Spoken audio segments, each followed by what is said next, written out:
The snow did not fall that night. It attacked. It came sideways and diagonal, and in furious spirals that erased the torchlight from the procession line, and swallowed the sound of 60 wolves chanting the old words of the solstice rite.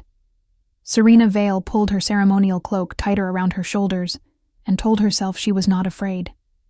She had been telling herself that particular lie for so long that it almost felt true. Almost. The wind screamed through the Ashvale Pass with the voice of something ancient and offended, and she watched the lantern of the woman ahead of her disappear into white nothing, as if it had never existed at all. And then the ground beneath her left boot simply was not there anymore, and she was falling, and the roar that swallowed her was not the wind, but the mountain itself. She did not die. That was the first surprise. She landed on a shelf of packed ice some 20 feet below the procession path, the impact rattling every bone in her body and filling her mouth with the iron taste of blood where she had bitten the inside of her cheek. The second surprise was the silence. Above her, she could still hear the storm. But down here, wedged between two enormous granite faces that jutted from the mountain like the ribs of something buried, the wind had no reach. The third surprise came when she pushed herself upright and saw the opening in the rock face 10 feet to her left, and from within it, a warmth that had no business existing in the middle of a blizzard on a mountain that had not been inhabited in 3 centuries. She should have called out. She should have screamed for the procession, should have thrown herself at the rock face and tried to climb back up, should have done the sensible and obedient thing that Serena Vale always did in the presence of anything that frightened her. Instead, she walked toward the warmth, because something in the very marrow of her bones was pulling her forward with a certainty she had never felt about. Anything in her entire 23 years of careful, quiet, overlooked life. The cave was not large. It was perhaps 30 feet deep and half as wide. The ceiling low enough that a tall person would have to mind their head near the entrance, and it smelled of mineral water and something older, something that prickled at the back of her throat in a way she could not name. The warmth came from a cluster of bioluminescent moss that coated an entire section of the far wall, pulsing with a dim, blue-gold light that turned everything it touched into something from a dream. She registered all of this in the first 3 seconds. In the 4th second, she registered the man. He was lying on his side near the mossy wall, one arm extended, fingers curled loosely, as if he had been reaching for something when he lost consciousness. He was enormous. Even folded on the ground, even still, he radiated a physical presence that made the air around him feel denser, charged, like the moment before. Lightning makes contact with earth. His hair was dark and damp against his temple, his jaw set hard even in unconsciousness, and across the left side of his neck, and disappearing beneath the collar of a coat that probably cost more than everything Serena Vale owned combined, there was a mark that made her breath stop completely. A wound, not a cut or a bruise. Something had been burned into his skin in a pattern she had never seen before, a coiling, branching thing that looked almost alive, and it was still faintly smoking. She knew who he was. Everyone in the 5 kingdoms knew who he was. You would have to have lived your entire life inside a sealed box on the bottom of the ocean to encounter the face of King Kale Dravenmore and not know it immediately. She had seen his portrait in the Great Hall of Clan Ashvale. She had seen him once, from a great distance, at the autumn assembly when she was 16, and he had ridden through the crowd on a black horse that seemed to share his opinion of everyone present. She had heard his name spoken with reverence and with terror in equal measure for as long as she could remember. And now he was unconscious on the floor of a cave, 300 feet below the solstice procession path, alone, wounded by something that smelled like black magic, and she was the only person who knew he was here. "Your Majesty," she said, because it seemed like the right thing to say, and because she was genuinely terrified and saying words out loud made the terror slightly more manageable. He did not respond.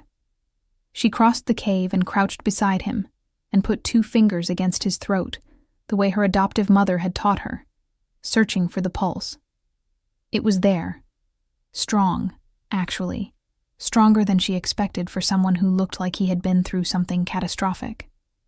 But his skin was cold in a way that worried her, and when she pressed her palm more firmly against his neck, she felt something that made her pull back. Immediately. The burn mark was not just on the surface.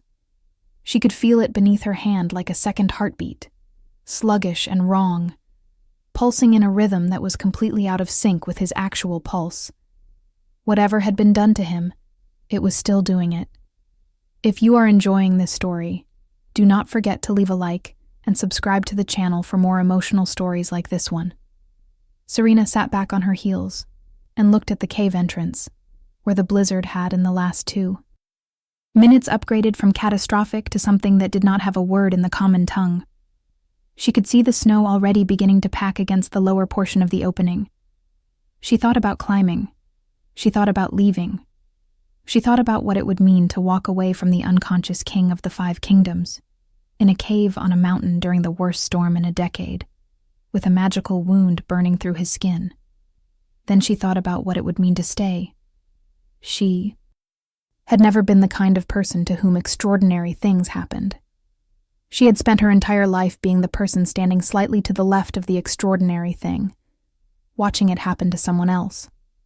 Looking at Kale Dravenmore's face in the blue-gold light of the bioluminescent moss, she understood with sudden and complete clarity that whatever she decided in the next 30 seconds was going to change everything. She was not sure she was ready for that. She was not sure she had a choice. She stayed. The first hour she spent making the most of what little she had. Her ceremonial pack was small, but practical, because Serena had always been the kind of person who packed for function over appearance, a habit that had earned her no small amount of mockery from the other young women of Clan Ashvale who carried their ritual oils and embroidered pouches and absolutely nothing useful to a mountain in winter. She had a thermal blanket. She had dried meat and 2 hard rolls. She had a small knife and a fire-starting kit and a water bladder, and a length of rope and a medical pouch with basic supplies. She had her own common sense and her own 2 hands. She arranged the thermal blanket over the king's shoulders and tucked it as carefully as she could around the contours of his massive frame, which felt absurd and also very important. And then she built a small fire near the cave entrance using her kit and a pile of dry debris she found in a crevice near the wall.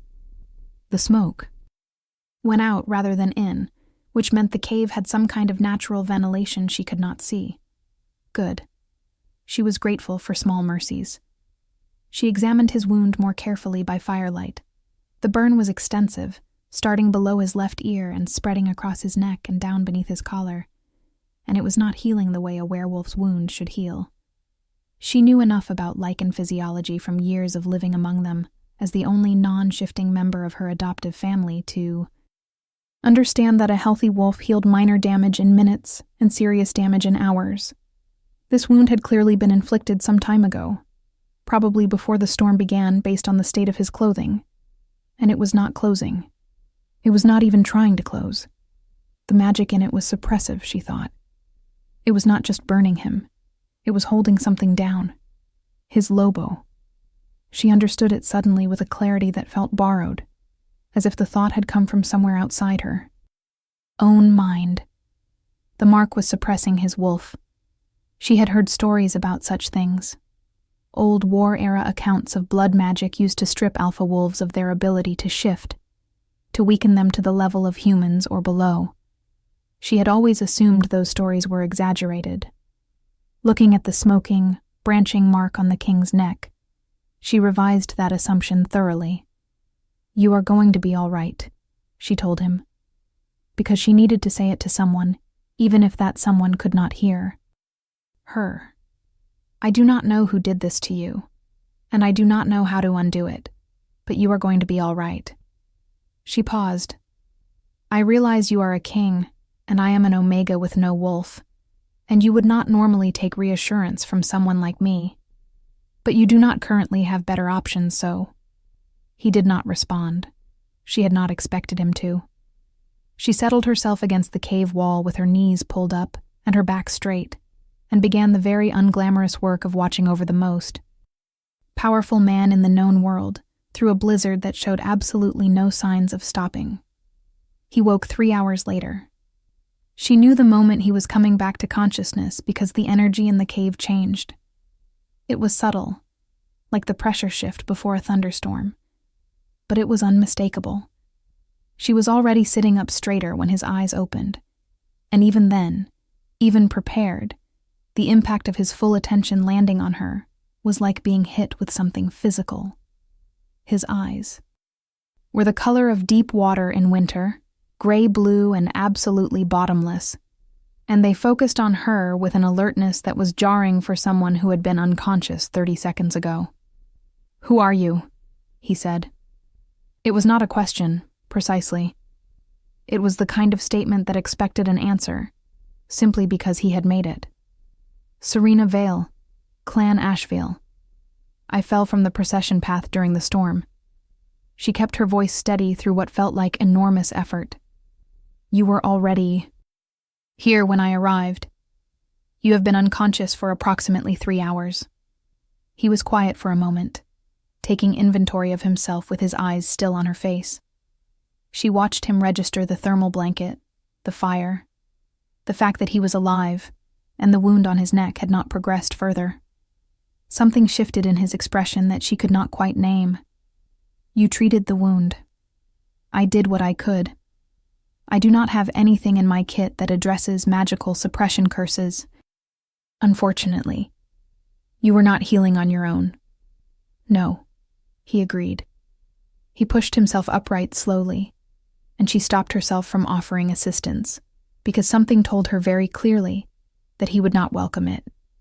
He made it to sitting, back against the wall, and breathed for a moment with his eyes closed. She watched the controlled effort of it, the absolute refusal to let the pain show any more than the slight tightening around his eyes. "How much do you know about what was done to me?" "Only what I could observe. The mark is suppressive. It is holding your wolf down and preventing healing. It is blood magic, I think. Old working." She paused. "Someone did this deliberately. Before the storm, by the look of your clothing. You made it this far on your own, which means you were trying to get somewhere specific." He opened his eyes and looked at her again with that measuring intensity. "Ashvale," he said slowly. "The Elder Clan. You were at the solstice procession." "Yes." "Traveling with my family, my adoptive family. Elder Silas Vale and his household." "Silas Vale." Something moved across his face. "You are the girl, the one without a wolf." She had heard it said many ways over the years, with pity and with contempt, and with the particular casual cruelty of people who do not think they are being cruel at all. He said it as a plain statement of fact, which was somehow both easier and harder to receive. "Yes," she said. "And yet you are here. And yet." The storm outside intensified, and the snow at the cave entrance was now packed to knee-height and climbing. Serena fed the fire with the last of the dry debris and tried not to think about what they would do when it ran out. Kale watched her work with an expression that she could not read, which was disorienting because Serena had always been unusually good at reading people. She had spent her whole life doing it, compensating for her lack of wolf instinct with a sharpness of observation that most wolves, relying on their supernatural senses, never bothered to develop. "The wound needs to be drawn," he said. She looked at him. "I do not know that technique. I will guide you. Your Majesty, I am not a healer. I am not a mage. I am a 23-year-old Omega, with no wolf who works in the Clan Ashvale Records Library." "I am aware of what you are," he said, and something in the way he said it made the back of her neck prickle. "Your hands will serve. Come here." She crossed the cave and knelt beside him, because what else was she going to do? He was the king. More importantly, he was injured, and the wound was still progressing, and she did not think they had until morning at the rate things were going. He took her right hand and placed it against the burn mark, and she felt the wrong pulse of it immediately, that sluggish off-rhythm beat that was consuming his wolf from the inside. His hand was warm over hers, steadying and directive. "Do not pull back from it," he said. "I know what you are feeling. Let yourself feel it. Do not resist. What am I feeling for? You will know it when you find it." He paused. "Close your eyes." She closed her eyes. The cave was quiet, except for the fire and the distant howling of the storm and the sound of his breathing, slow and deliberate. She focused on the sensation beneath her palm, that horrible pulsing wrongness, and she did what he said, and she did not pull away from it. She let herself sink into the feeling of it. And then something happened that she had no category for. She felt the wound, not just as a surface sensation, but as a thing with depth and structure, a knot of dark intent woven through him in layers, and she could feel, at the center of it, a presence that was enormous and furious and wholly suppressed, something ancient and powerful beating against the walls of its confinement. His wolf. She could feel his wolf. She had never felt anyone's wolf before. She had spent her whole life not feeling it, being the absence of it, being defined by the lack of it. And now she was on the floor of a cave with her hand on the king's neck, and she could feel the single most powerful wolf presence she had ever encountered in her life, straining toward her touch. "What is happening?" she whispered. "Keep going," he said. And his voice was different now, lower, more careful. She pushed deeper into the sensation, following the threads of the curse the way you might follow a tangle of string to find the knot. And when she found it, she did not think about what she was doing. She simply pulled. The sensation that went through her was electric, total, consuming. She heard him inhale sharply. The burn mark under her hand flared hot, and then, between one breath and the next, went cold. And the wrong pulse stopped. She opened her eyes. The mark was still there, visible on his skin, but the smoke was gone, and the crawling wrongness she had felt under his skin was gone. And when she pressed her fingers lightly against his neck, she felt his pulse, strong and singular and no longer fighting itself, and something else. She felt his wolf surge to the surface like something that had been held under water and finally broke free, enormous and immediate and absolutely overwhelming, and the wave of it hit her like a wall, and she sat back sharply on her heels and put both hands flat on the cave floor to keep from falling over. He was staring at her. "What did you just do?" he said. It was the first time. She had heard something in his voice that she thought might be genuine surprise. "I do not know," she said honestly. "You told me to find the knot and pull it. I found it and I pulled it. No one can do that. That is not a skill. That is not a technique." He paused. "That is an ability, a born ability. Something you have to have in your blood." She stared back at him. The fire crackled between them. Outside, the storm screamed on. "I do not have anything in my blood," she said. "I am an Omega, without a wolf. I am a records librarian from an elder clan. I have never done anything like that before in my entire life." "No," he said quietly. "You have not. But you could have. The ability has been there. Something has been keeping it dormant." He looked at her with an expression she was going to spend a long time afterward trying to understand. Not pity, not the surprise she had briefly seen. Something more complex and more intent. Something very deliberate, I think.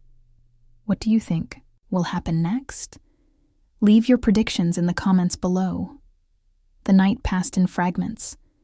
Kyle's strength returned gradually, his wolf now freed from the suppression working back through his system and accelerating his healing with the ferocity that befitted his bloodline. By the time the fire burned to its last ember, he was sitting up on his own without effort. His color returned, the wound on his neck still marked, but no longer angry. Serena kept her distance and tried to behave as if this were an ordinary situation, which it very much was not, and busied herself with rationing the food and taking careful stock of their situation. The cave entrance was now fully blocked by packed snow. Not entirely. There was still a gap at the top of perhaps 2 feet, through which a thin gray light was filtering, and through which the sound of the storm still penetrated. But the blizzard showed no sign of diminishing, and she had no idea how deep the snow was on the other side, or whether it was safe to even attempt an exit. "My counsel will believe I am dead," Kale said. He was watching her with that focused, unreadable attention that she was starting to suspect was simply how he engaged with everything. It did not seem to be personal. Or perhaps everything was personal with him. She could not yet tell. "Is that a problem?" "It depends on who on my council is hoping I am dead." He said it with a matter-of-fact flatness that made the skin of her arms prickle. "There are those who have been waiting for an opportunity. Lady Isolde Crane has been building her position for 2 years. She is patient, and she is thorough, and she has enough support among the Northern Alliance lords to make a transition appear legitimate if given enough time to arrange it." He paused. "She is also, I believe, the architect of the working that was placed on my neck." Serena was very still. "You are saying the woman who may be your intended is the person who tried to kill you?" "She is not my intended. She is a political arrangement promoted by 3 of my 5 senior advisors and enthusiastically supported by her own family. I have never agreed to it. She has been behaving as though my agreement is a technicality." He looked at the cave entrance. "The curse was placed 2 days ago at the pre-solstice reception. I felt it take hold within an hour. I excused myself from the proceedings and made for the Ashvale Pass because Elder Silas maintains the oldest archive of blood curse remedies in the 5 kingdoms, and I needed the texts." He paused again. "I did not make it to the archive." "No," she agreed. "You made it to a cave 300 feet down the mountain, where an Omega Records librarian from said archive fell on top of me and unraveled a suppression curse that has not had a known remedy in 4 centuries, using an ability she does not officially have." He looked at her directly. "I am beginning to think this was not entirely accidental." She felt that prickle at the back of her neck again. "What do you mean?" "I mean that the Ashvale archive holds more than curse remedies. It holds bloodline records, very old ones. Records that most people believe were destroyed in the Third War, but were not destroyed, because Elder Silas is many things, but he is not a man who destroys records." His voice was quiet and absolutely precise. "I have read those records, Serena Vale, and your name is in them, not as an Omega, not as an adopted child with no supernatural heritage. Your name is in the oldest section of the register, in a lineage that was declared extinct in the Second Era, and which, it turns out, was not extinct at all, just hidden. The fire was fully out now, in the blue-gold light of the bioluminescent moss." She looked at him and tried to find a reason to dismiss what he was saying. She could not find one. She had spent 23 years not being able to explain herself. The lack of a wolf, the instinct that seemed to work differently than everyone else's, sharper and stranger. The way she had always felt things that others did not feel, had always known things she had no obvious way of knowing. She had built explanations for all of it, careful small explanations that fit within the acceptable boundaries of being simply different, simply lesser, simply Serena Vale, who was fine and manageable and no threat to anyone. "Tell me," she said. He told her. It took most of what remained of the night. He spoke without embellishment and, without softening, which she found she was grateful for, because she did not think she could have absorbed it with kindness layered over the top of it.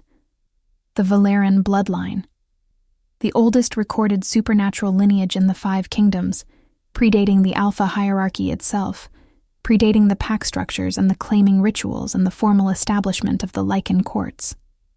A line of born arbiters, they had been called, wolves who carried in their blood the capacity to interface with magic. At its root level, to touch supernatural workings the way other wolves touched physical objects, with their hands, with their will. The Valeran had been the living instruments through which the old covenants were maintained, the ones who stood between magic and catastrophe. They had been declared extinct in the Second Era because someone very powerful had decided that such an ability was too destabilizing to allow to continue in an era of structured hierarchy and political control. The bloodline had not been eliminated.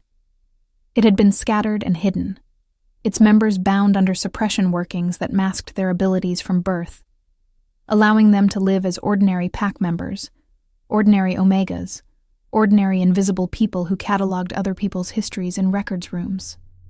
"My parents," she said when he finished. "Both born of the Valeran line, killed when you were 2 years old in what was recorded as a border skirmish." It was not a border skirmish. She breathed through that. For a moment. She had known they were dead. Elder Silas had told her as much when she was old enough to ask, and had told her little else. She had stopped asking eventually. Elder Silas knew. I believe he has known for a long time. He took me in anyway. He took you in because of it. He paused. I do not say that to diminish his care for you. I say it because I think he has been protecting you by keeping you invisible. An Omega Records librarian in an Elder clan is very difficult to see. A Valeran inheritor is a target. He looked at her steadily. You are not invisible anymore. You unraveled a suppression curse in the dark with your bare hands. If Lady Isolde's people were watching the mountain, and I believe they were, they felt that working release. She stood up. She needed to be on her feet. She walked to the cave entrance and put her hand against the packed snow and pushed, testing it. And it did not move. But she needed to do something with her hands and her body and the restless, complicated energy that was moving through her like a current. So they know where we are. They will by morning. And you are not at full strength yet. No. A pause. But I am considerably better than I was 4 hours ago. Largely because of you. She turned and looked at him across the cave. He was on his feet as well now, and the difference between the man unconscious on the cave floor and the man standing before her in the blue-gold light was significant enough to require a moment of adjustment. He was very tall, and the contained physical authority of him was back in full, the quality she had noticed even when he was unconscious, as if the space around him organized itself differently in his presence. But his eyes, fixed on her face, held something she had not expected to find there, something unguarded. You could have left, he said, when the storm began, and you saw how blocked the entrance was becoming. There were 3 hours in the early part of the night, when you might have been able to get through. You chose to stay. You would have died. Yes. That seemed like a bad outcome. For me, certainly. Something moved at the corner of his mouth, something that was not quite a smile but was the shape of one. For you, it was a significant personal risk.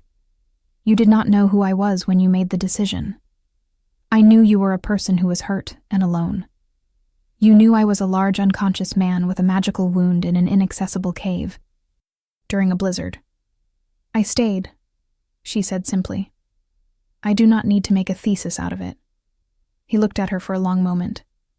No, he said. You do not. And then he said nothing else for a while, and she thought perhaps that was its own kind of statement. The morning came slowly, a lightening of the gray at the cave entrance that told her the storm had finally exhausted itself. The snow blocking the opening was deep, but not impossible, and Kale, working with a physical capability that she had to keep reminding herself was supernatural, cleared enough of it within an hour that they had an exit. The world outside was white and absolute and blindingly bright. The mountain transformed into something that looked like it had been made entirely of silence. Serena stepped out into it and stood for a moment breathing the cold, clean air and trying to feel like herself. She was not entirely sure who herself was anymore. She was working on it. They will be waiting at the lower pass. Kale said beside her. He was looking down the mountain with the focused calculation of a man making tactical assessments. Possibly already moving up. I need to know whose colors are on them before we decide how to proceed. If they are Isolde's people, then they are not here to help. He paused. If they are my personal guard, Ronan will be with them. He is the only person alive I trust unconditionally. Another pause. I want you to stay behind me. She looked at him. I am not a liability. I did not say you were. I said I want you behind me. He met her gaze steadily. There is a difference, and I think you know what it is. She did know what it was. It sat in the center of her chest, with a warmth she was not ready to examine. She filed it away for later and focused on the mountain. All right, she said. Lead the way. They moved down through the snow in a silence that was easier than any silence she had shared with anyone before. She noticed this, and told herself it was simply the effect of shared crisis, the kind of enforced intimacy that happened when people survived things together, nothing more and nothing specific. She also noticed the way he moved, not fast but utterly assured, his body reading the terrain with an effortlessness that had nothing to do with supernatural ability, and everything to do with a lifetime of being the person who knew where he was going. She noticed the way he angled his body slightly at the turns, always placing himself between her and the downhill side. Small things, automatic things, things that suggested a different category of attention than she was accustomed to receiving. They heard the approaching party before they saw it, the crunch of boots on packed snow, and the low voices carrying in the mountain quiet.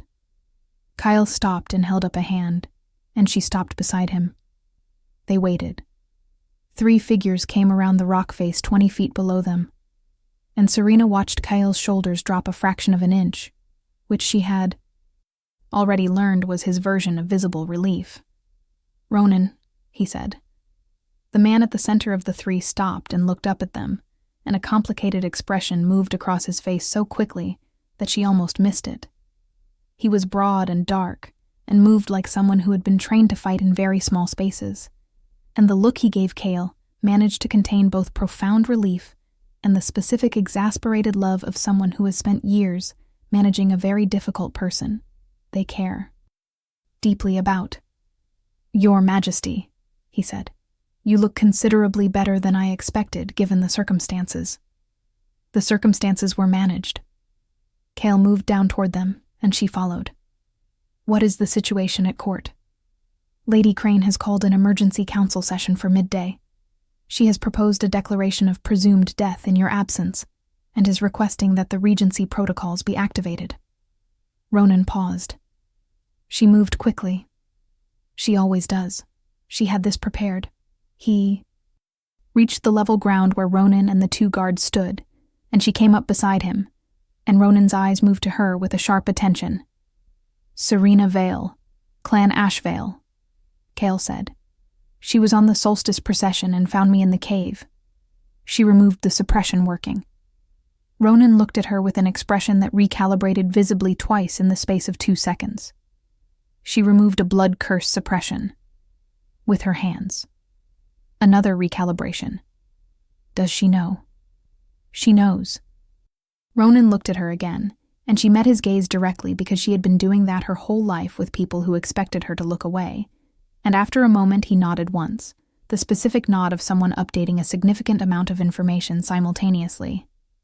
Then we have a problem, he said, and possibly also a solution. If you want to see how this story ends, make sure you are subscribed with notifications on. They moved fast after that.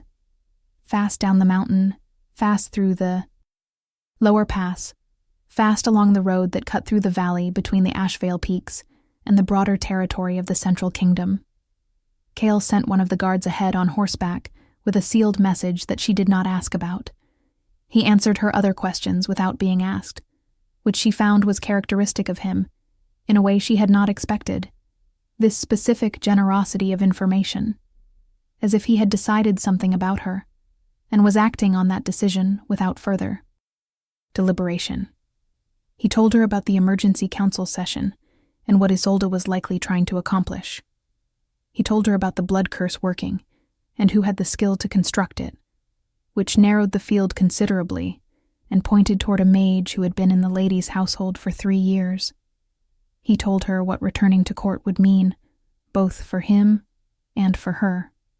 He did not soften the last part.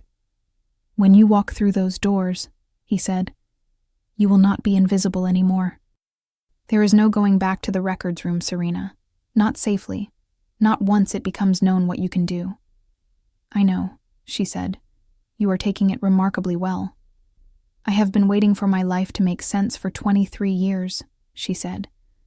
"I think I am too relieved to be frightened. Or perhaps I am both simultaneously. The fear may be on a delay. It usually is." She looked at him sidelong, this enormous, controlled man striding through the snow with the certainty of someone who had been walking toward difficult things his entire life. "Have you been afraid of things?" she asked, and it came out more personal than she intended. He was quiet for a few steps. "Yes," he said. "Not often, but yes." He did not elaborate, and she did not push, and the companionable quality of the silence that followed was something she turned over in her mind like a smooth stone, something small and significant. The court of the Dravenmore seat was housed in a complex of old stone buildings set into the face of a granite ridge, enormous and austere and beautiful in the way that very old things built for endurance rather than display are beautiful. She had never been here before. She had been to the autumn assembly grounds, which were ceremonial and formal, and to 3 interclan gatherings in her early adolescence, but never to the seat itself, never to the place from which the 5 kingdoms were actually governed. She stood in the outer courtyard and looked up at it, and felt the weight of, in the way she sometimes felt the weight of the really old books in the archive, the specific gravity of accumulated history. "Come," Kyle said beside her, and something in the simplicity of the word, its directness, the way it did not qualify or explain itself, settled something in her chest. She came. The council chamber was a long vaulted room lit by torch brackets and a row of high windows that looked out over the ridge, and it was very full. She counted 23 people in her first sweep of the room, which included 12 senior council members, 4 clan representatives, several advisors of various ranks, and at the far end of the room, standing at the head of the council table with the specific composed elegance of someone who has rehearsed this moment, Lady Isolde Crane. She was beautiful, Serena acknowledged. Objectively, architecturally beautiful, the kind of woman who seemed to have been designed to occupy the most important space in any room she entered. She was tall and pale, with dark copper hair arranged with mathematical precision, and a gown of deep green that managed to look both politically calculated and effortlessly composed simultaneously. She was looking at the chamber doors with an expression of poised authority that lasted approximately 4 seconds before Kale walked through them, at which point the expression changed into something that went through several rapid iterations before settling on gracious relief, which Serena noted was not the natural first response and had been chosen specifically. The room was extremely silent.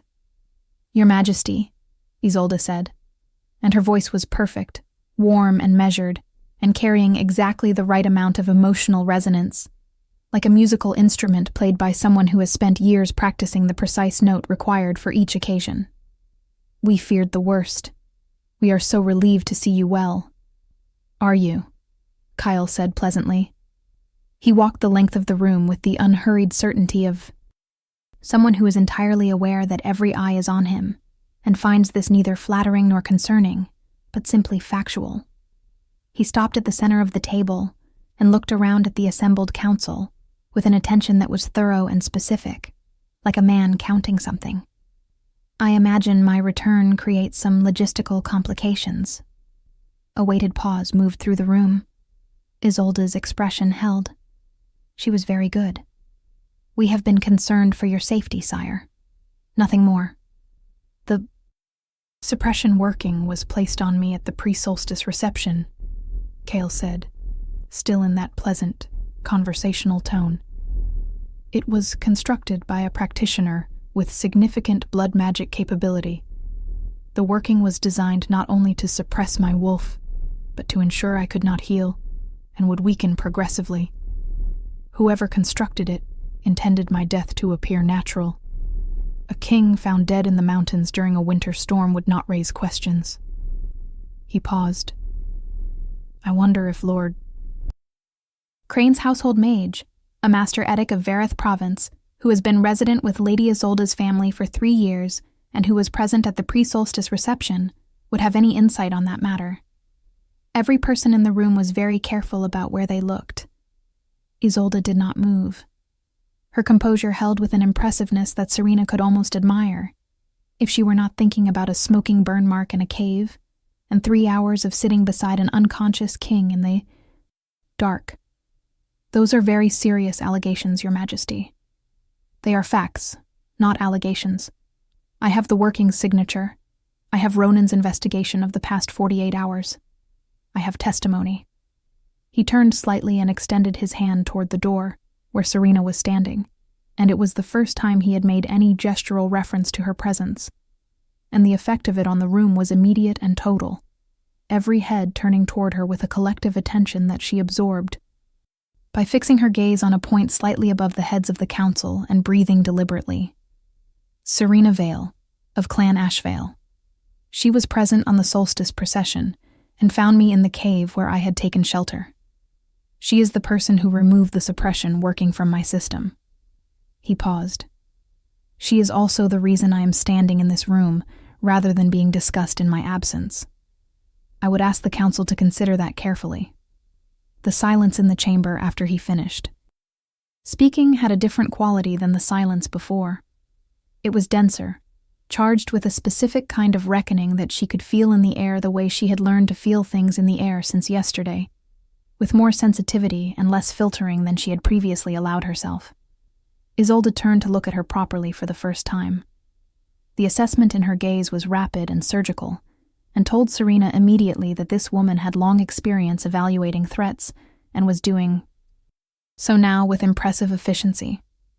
"An Omega from Ashvale," she said, and her voice had not changed in any detectable way, but something underneath it had, a current of calculation that was not quite concealed. "And she removed a blood curse suppression." "She did. That is rather extraordinary for an Omega with no wolf." "It is," Kale agreed. "Almost as extraordinary as discovering that she is not an Omega at all, and never was. Almost as extraordinary as discovering that the Valerian bloodline, which a great many people have been invested in keeping dormant for a very long time, is rather less extinct than previously advertised." He looked at Isolde with an expression that was entirely neutral and somehow the most dangerous thing in the room. "I wonder if you have any thoughts on that, my lady." For the first time, something cracked in Isolde's composure. Not much. A fraction. But it was there, and it was enough. And Serena watched it happen and felt something settle into place inside her. Some final piece of a thing that had been assembling itself since she woke up on a ledge of packed ice in a blizzard with no explanation for why she was still alive. The council proceedings that followed were thorough and unpleasant, and took most of the afternoon. Ronan produced documents. Master Etic of Vareth Province, located in the guest wing with suspicious speed by people Serena suspected had known exactly where to find him, proved considerably less composed under questioning than Lady Isolde, and provided a confession within 2 hours that was detailed enough to be professionally embarrassing. 2 of the Northern Alliance lords attempted a procedural defense of Isolde that collapsed when Kale produced the original working signature on a document that Ronan had apparently been carrying since this morning, which suggested a level of advanced preparation that told Serena he had known more coming into this room than he had let on. Isolde herself said very little after the first hour, and what she said was precise and careful, and gave nothing away. And Serena found herself with a complicated feeling about this woman that was not sympathy, but was something in the same general territory. She had been trapped too, in a different kind of cage. She had simply responded to it by building weapons instead of walls. She stood through all of it near the door where Kale had placed her, and she absorbed it, and she tried not to think about the fact that in the last 18 hours she had gone from being Serena Vale, the invisible records librarian, to Serena Vale, the person who had just watched the last significant political threat to the King of the Five Kingdoms be dismantled in a stone council chamber while standing near the door, because the king had said, "Come." And she had come. Elder Silas arrived in the early evening. She heard him before she saw him, his voice in the corridor outside the chamber, carrying that particular quality of controlled urgency she had come to associate with his most serious moods over the years. When he appeared in the doorway, he looked at her first, before anyone else in the room, and the expression on his face was the most complicated thing she had seen in a day already full of complicated things, relief and grief, and something that might have been apology, all of it moving across his features simultaneously before settling into the careful steadiness he wore the way other men wore armor. "Serena," he said. "You knew," she said. She had decided on the direct path because she was very tired, and because anything less than direct felt like a concession to the years of careful not knowing that she now understood had been managed rather than natural. "Yes," he said, "since you were brought to me." He held her gaze. "Your parents asked me to keep you safe. This was the only way I knew how." She breathed through the complicated feeling that expanded in her chest. "I understand why," she said, because she did. She did not yet know if she had forgiven it, but she understood it, and understanding felt like enough for now. "You will need to tell me everything." "I will tell you everything," he agreed. He looked at her with the specific softness of someone who has been carrying a secret too long and is more relieved than they expected to put it down. "I think perhaps you already know most of it." She thought he might be right. Kale found her later, after the council had dispersed and the chamber had been cleared, and the weight of the day was sitting across her shoulders like something physical. She was in a window alcove off the main corridor, watching the night come down over the ridge and thinking about nothing in particular with great concentration. She heard him before she saw him, the quality of the air and the space changing in that way she had noticed first in the cave, the slight atmospheric shift of his proximity. "The council has formally censured Isolde and referred her case to the Judicial Assembly," he said. He leaned against the opposite side of the alcove, close enough that she was aware of the warmth of him in the cold corridor. "Her household mage has been remanded to the custodial court. The Northern Alliance lords who supported her have been reminded very clearly of several contractual obligations they had allowed themselves to forget." He paused. "It is done for now." "For now," she repeated. "Political situations are rarely permanent solutions. She will likely attempt to negotiate her way to a lesser consequence. She is very skilled at that." He looked at her steadily. "But that is tomorrow's concern." She turned to look at him fully. The torchlight in the corridor was warm, and it did something to the angles of his face that she made herself stop cataloging. "What happens to me?" she asked. It was the question she had been carrying all day, the one underneath all the other questions. "That," he said, "depends substantially on what you want." She raised an eyebrow. "You are the king. I was under the impression that the king generally determined what happened to people in situations like this." "In general, yes. In this situation, no." He held her gaze, and the directness of it was something she was learning to hold without looking away, which required a kind of steady attention she was building slowly. "The Valeran bloodline does not fall under crown jurisdiction. It predates the jurisdiction. You are not subject to my authority in this matter. You are subject to your own." "I do not know what to do with my own authority," she said honestly. "I have never had any." "You have had it your whole life," he said. "You simply were not given the opportunity to recognize it." She thought about the cave, about her hands against his neck and the feeling of something enormous pushing toward her touch, about the moment she had found the knot and pulled and felt the working come apart, with a completeness that had felt like the most natural thing she had ever done. About 23 years of careful smallness, and the feeling, sitting in that window alcove with the night coming down over the ridge, that she had been folded into a shape that did not fit her, and was only now, very slowly, beginning to unfold. "I would like to stay," she said. "I would like to learn what I am. I would like to understand the bloodline and the ability, and I would like to not go back to being invisible." She paused. "And I would like to help, if I can. If there is a way to use this that is not simply political leverage." "There is," he said. "The old covenants. The ones the Valeran were born to maintain. Several of them are currently unstable in ways that the conventional magical infrastructure cannot address. We have been managing the symptoms without addressing the root." He paused. "That is not a small ask.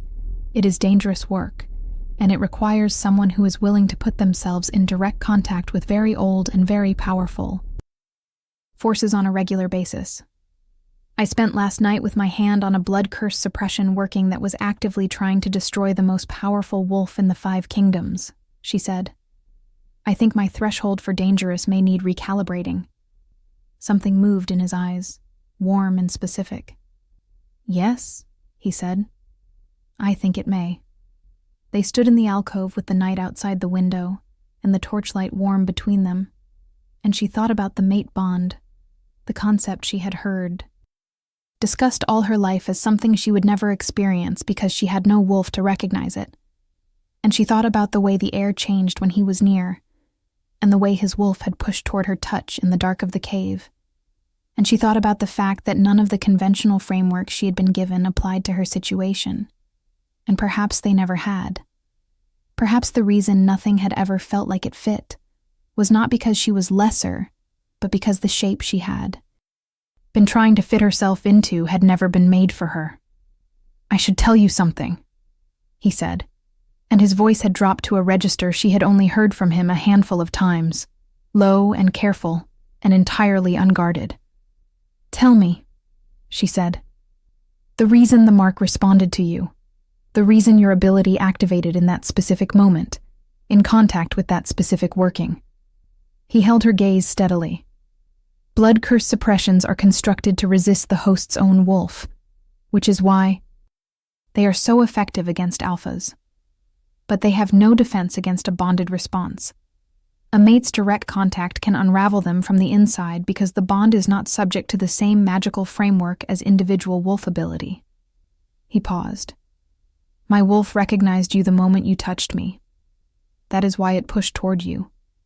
That is why the ability unlocked. You were not simply a random practitioner who happened to find the knot. The working came apart because of what you are to me." She was very still. "You are telling me." "I am telling you," he said. "I have known since I regained consciousness and found you in the cave. I did not say it then because you had enough to absorb, and because the choice of what to do with that information belongs to you, not to me. Not to destiny or bloodline or political convenience." He looked at her with a directness that contained no demand. "You are my mate. That is a fact. What you do with that fact is entirely and only yours to decide." The quiet that followed was the particular quiet of a very important thing settling into place. She felt it in her body, felt the recognition of it, the specific resonance of something that had been unnamed finally receiving its name. She thought about choice and destiny and the difference between the two. And she thought about the 23 years she had spent being shaped by other people's versions of who she was. And she thought about the cave and the fire and the warmth of his hand steady over hers in the dark. "I think," she said slowly, "that I would like to make the choice, rather than simply be in the fact of it." She paused. "But I think I would also like to get there." "Yes," he said. There was something in his expression that was not quite a smile, but was the arrival of something that had been approaching for a while. "I would like that as well." She turned back to the window and looked at the night over the ridge, and breathed. Beside her, close enough that she could feel, The warmth of him. Kale Dravenmore looked at the same night and said nothing, and the quality of the nothing was the most comfortable thing she could remember feeling in a long time. The days that followed were dense with adjustment. The court of the Dravenmore seat was nothing like the Clan Ashvale complex, which had been her world for 21 years, and nothing like anything she had read about in the records she had so carefully catalogued. Reading about a place and inhabiting it were entirely different things, a lesson she absorbed through the skin over the first week as she navigated corridors and politics, and the specific kind of attention that came from being the woman who had appeared from nowhere in the aftermath of an assassination attempt on the king, and who was apparently not who anyone had thought she was. Elder Silas spent 3 days at the court, sitting with her in the evenings, and telling her everything he had kept for 20 years with the thoroughness of a man, paying a debt he had owed for a long time. He told her about her parents, Mira and Caden Vale, Valoran inheritors who had been living quietly in the outer territories under assumed pack names when the people who hunted their bloodline found them.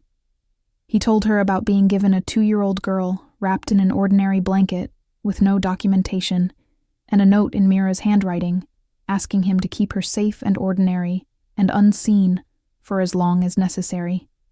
He told her about the suppression he had placed on her himself, a working built of his own blood and considerable expertise, designed to hold the ability dormant without causing her pain or confusion, designed to make her appear entirely Omega while preserving everything underneath intact. He told her he was sorry, and the way he said it made her understand that he had been saying it to himself for 20 years. "You loved them," she said. "Yes," he said simply. "And I love you. That is not a competition." She accepted this. She was finding that she was capable of holding complex truths more easily than she had expected, perhaps because she had spent her whole life making room for the complexity of being herself in a world that had no category for her. Ronan, she discovered, was someone she liked immediately and trusted almost as quickly, which was unusual for her. He was practical and sardonic, and possessed of a dry humor that surfaced at unexpected moments, and he treated her from the first day with the specific courtesy of someone who is recalibrating a significant amount of information, but is doing so without making it anyone else's problem. He also provided her with an informal but extremely useful briefing on the court's political landscape within the first 48 hours, unprompted, which she appreciated enormously. "You will have enemies," he told her, with the matter-of-fact delivery of someone who finds it useful to be clear about things like this. "Some of them will be Isolde's former allies who would prefer the bloodline story to go away. Some of them will be people who have a philosophical objection to the Valeran line being reactivated, because they understand what it means for the balance of power. Some of them will simply be people who do not like change." He paused. "You have more allies than you might expect. The king has been very clear on the subject, and when Kale Dravenmore is clear on a subject, most people prefer to be on the right side of it." "What is he clear on?" she asked, though she thought she knew. Ronan looked at her with an expression that managed to be entirely diplomatic and also quite knowing. "On the subject of you," he said. "On the subject of your safety and your standing, and the absolute non-negotiability of both." He paused. "He has been clear on this subject with a specificity and a consistency that I have not previously observed him direct toward any political question, and I have been at his side for 11 years. She absorbed this and filed it in the same place she had been filing everything in the category of Kale Dravenmore, which was a category that was becoming extensively organized. She worked. That was what grounded her in the end.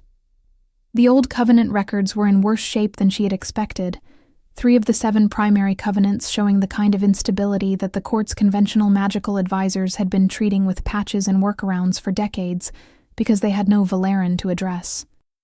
The root. She sat with those records for hours and felt the shape of the problems the way she had felt the shape of the suppression working in the cave, with her hands and her attention, and the ability that was still opening in her like a room she had not known was in the house. She was not operating at full capacity. That would take time and training and the gradual lifting of what remained of Silas's protective working, which he was doing carefully and in consultation with her at every stage. But she was operating, and the sensation of it, of actually doing the work she seemed to have been built for, was something she had no prior experience with and could not quite describe to anyone who had not felt it. She and Kale moved toward each other the way certain things move in nature, with a combination of inevitability and patience that neither of them seemed inclined to rush. She noticed things. The specific way he brought things to her attention, not directing but offering, as if her opinion were something he had decided to value before she had established that it deserved to be valued. The way he listened when she spoke about the covenants, or the bloodline records, or the politics of the court, with an attention that was not polite, but was actual. The kind of listening that meant something was being taken in and considered, rather than simply processed. The moments when the controlled exterior slipped, not often and not dramatically, but enough for her to build a picture of what was underneath it.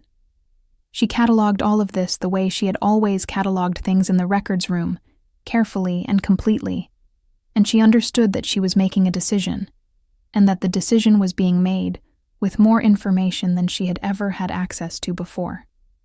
3 weeks after the cave, she found him in the archive he maintained at the far end of the East Wing, a place she had been told he spent his insomniac hours among documents that required his personal attention.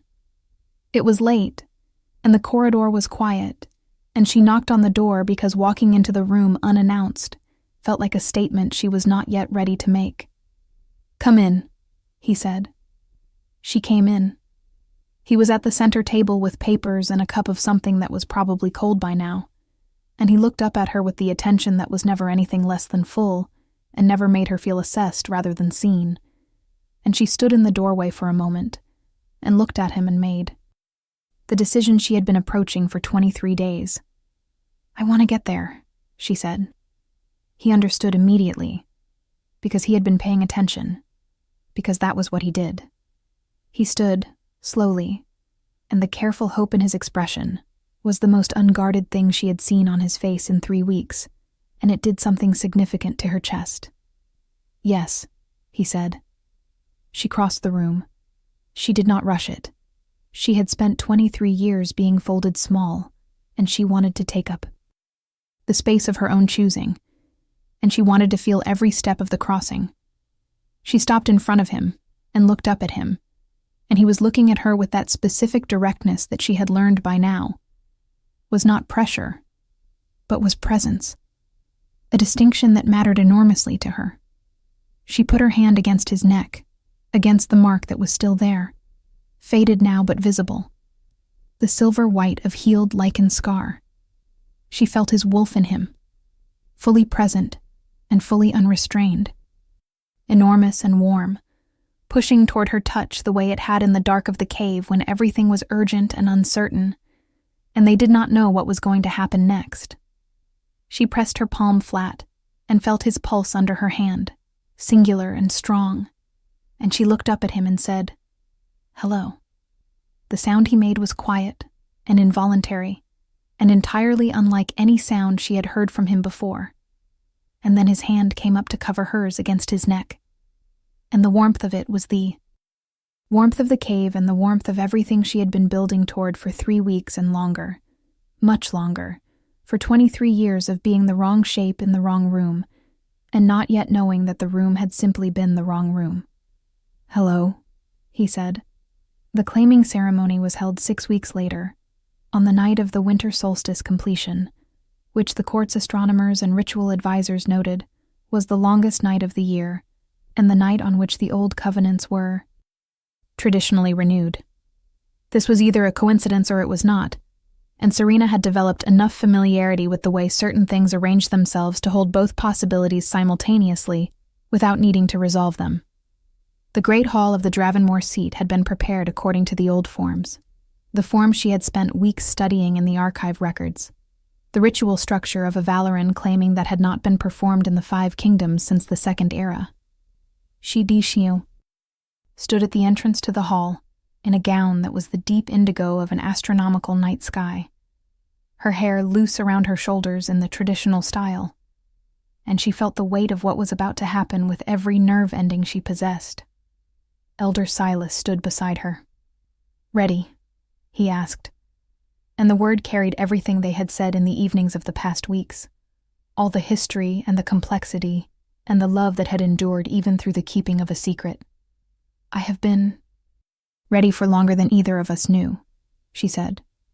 He smiled, and it was the smile of a man setting down a thing he had been carrying for 20 years. "Yes," he said. "I believe that is entirely true." The hall was full, not just the court, not just the council, but representatives from all 5 clans, summoned for the first time in 30 years by a formal declaration from the crown.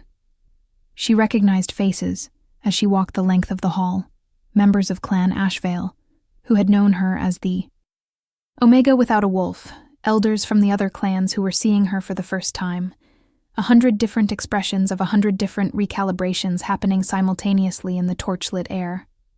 She held her spine straight and kept her gaze forward and walked with the specific, quiet certainty of someone who has finally stopped trying to fit into the shape of a room that was not built for them.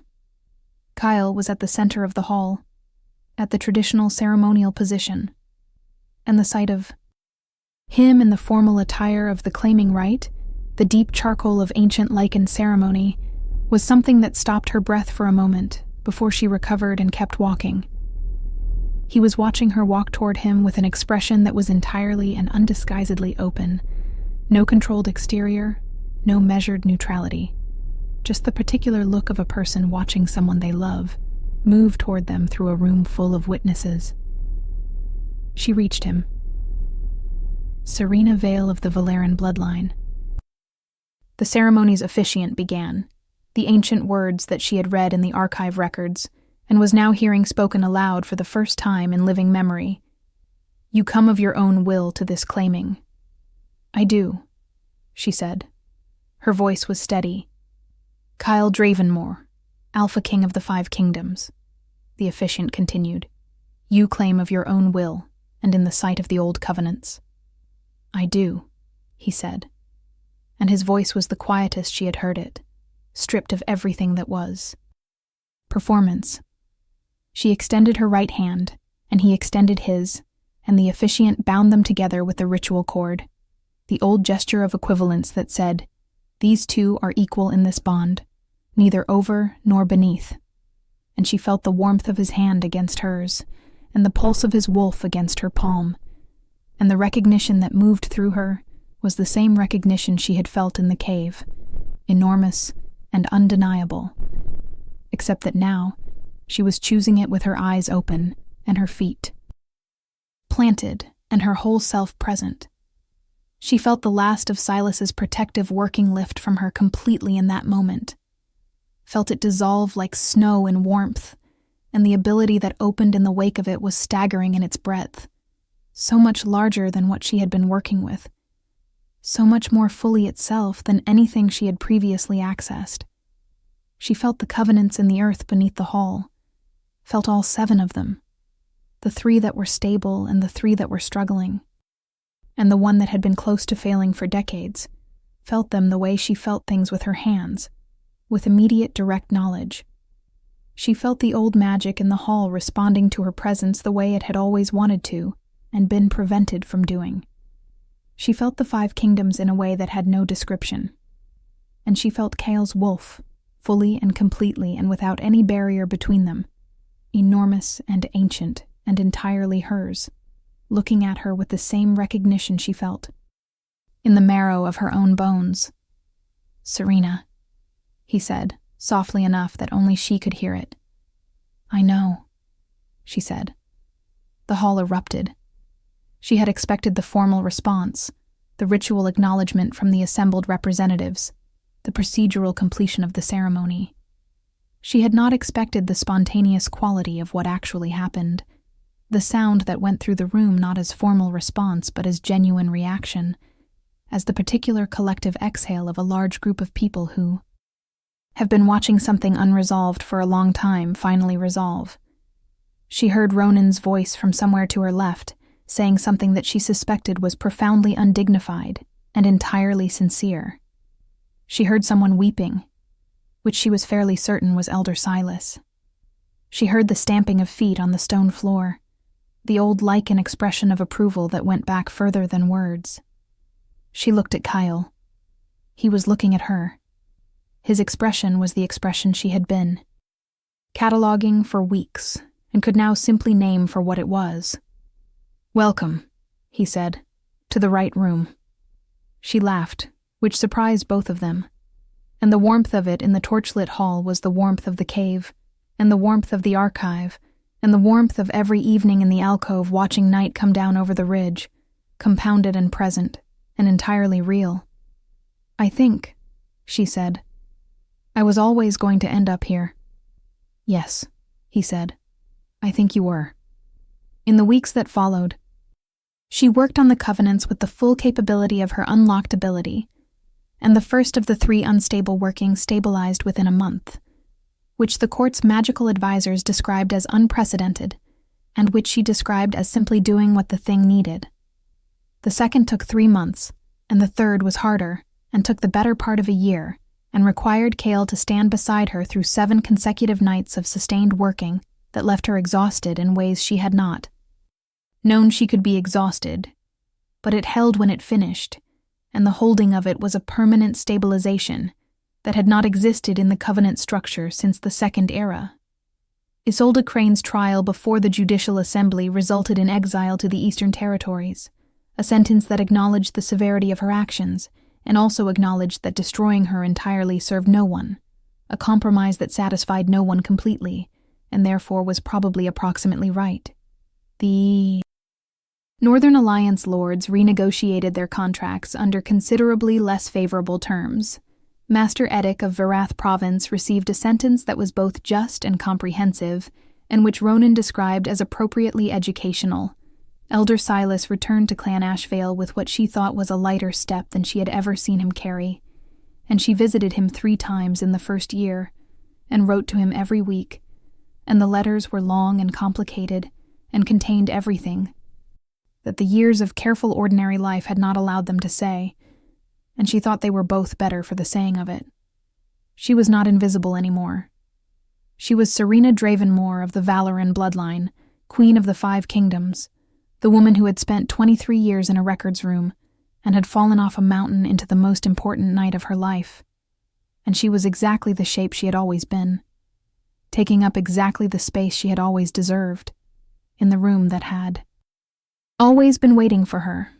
On the night of the next winter solstice, exactly 1 year after the storm that had buried the cave entrance and kept them inside together until she had learned what she was, she stood on the ridge above the Dravenmore seat and looked at the mountains in the distance, and thought about the procession and the lantern that had disappeared into white nothing, and the ground that had simply not been there under her left boot. She thought about the warmth of the cave. She thought about all the ways she had spent 23 years not being this. Kyle came to stand beside her. He did not speak, because he had learned, as she had learned about him, the particular vocabulary of quiet between them, when it meant contentment, and when it meant difficulty, and when it meant something that had not yet resolved into words. This was contentment. She leaned her shoulder against his arm, and felt his warmth, and felt his wolf, and felt the covenants in the earth below them, stable and maintained, and she breathed the cold, clean mountain air and felt herself fully present in the life she was actually living. 1 year, she said. 1 year, he agreed. I fell off a mountain, she said. You did. Into a cave. You did. Where you were conveniently unconscious. The timing was imperfect, he agreed, with the tone that was his version of dry humor, which she had learned to recognize and which she loved with a specific warmth that was all its own. I had not been planning to be unconscious. No, she said. But you were, and I stayed. You stayed, he said. And the way he said it was the way he said things that mattered, quiet and absolute and entirely without performance. She tilted her head back and looked at the stars over the mountain. The same stars that had been there for the entirety of the Valoran bloodline's long and complicated history. The same stars that had been above the cave on the night she had sat beside an unconscious king and made the decision that changed everything, and she felt the specific gratitude of someone who has finally found the version of their life that was always waiting to be found. If this story touched your heart, share it with someone who loves epic romance. Tell me in the comments, did you see this ending coming? The longest winter night had trapped them alone in the dark, with only the blue-gold light of ancient moss, and the warmth of a small fire, and the truth of what they were to each other, and the royal beast that slept between their hearts had woken in the warmth of her touch, and neither of them had been the same since, and neither of them would have traded it for anything in any of the 5 kingdoms. And that, she thought, was the most extraordinary thing of all. Not the magic, not the bloodline, not the crowns or the covenants or the political consequences or the public recognition. The extraordinary thing was simply this. She had stayed, and he had known her, and they had found their way to each other through the dark, and now the night outside was full of stars, and she was warm